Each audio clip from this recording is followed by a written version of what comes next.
Good morning, Sasha. It's Friday, March the 28th. It's another Strings Friday. This is your number 21. It's significance. And so this one is one I love because it's in my top five. And a lot of people don't like it because of some of the commentations. We'll talk a little bit about that. But you may have people that you've met that are high in significance. It's globally not, it's pretty low in terms of the number of people that have it.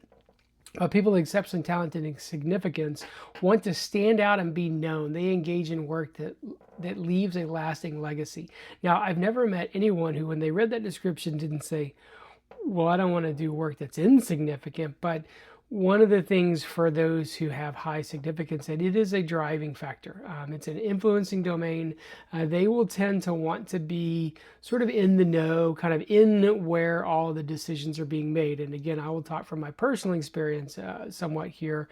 That the people with strong significance want to be heard, they want to be valued, they want to be recognized.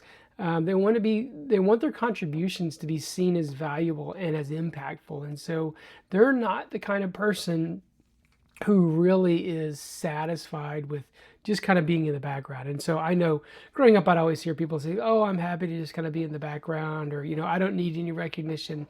And I always felt like that felt disingenuous. And I think the reason is because that's not me. Honestly, like you're going to see, in your military career, people are going to say, oh, and I want to thank all the little people, and I want to thank Joe and Bob and Sally and all these other people. And honestly, when I'm standing there feeling like, well, I'm the XO of the company or the deputy commander of the unit or whatever, when all these thank yous are being said, if I don't at least get some kind of mention in there, that kind of hurts a little bit, because I kind of feel like, when I come, I try to do a significant level of work. I try to, sort of be a big part of all the solutions that we have.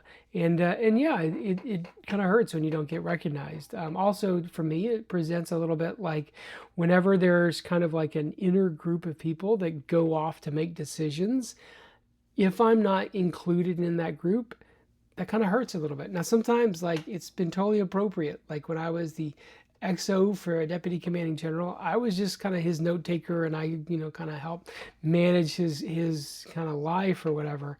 I was not a decision maker then. And so it was, even though I still was like, ooh, I wanted to be in these important meetings, I kind of knew instinctively, hey, I'm not really supposed to be in these meetings. So sometimes when I did get included so I could take notes or whatever, it was kind of cool.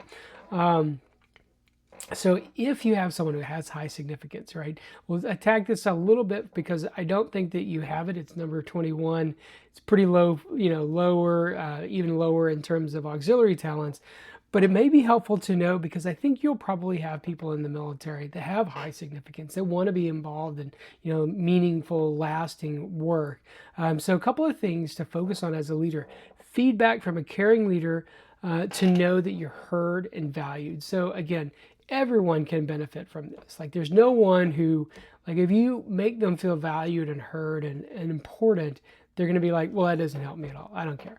But for someone who has high significance, it is actually very, very important to be able to just really help them in terms of making sure that, hey, I want to make sure I call you out. Or, if you have someone with high significance and you're thinking all the little people that got you to where, you better make sure you include that person.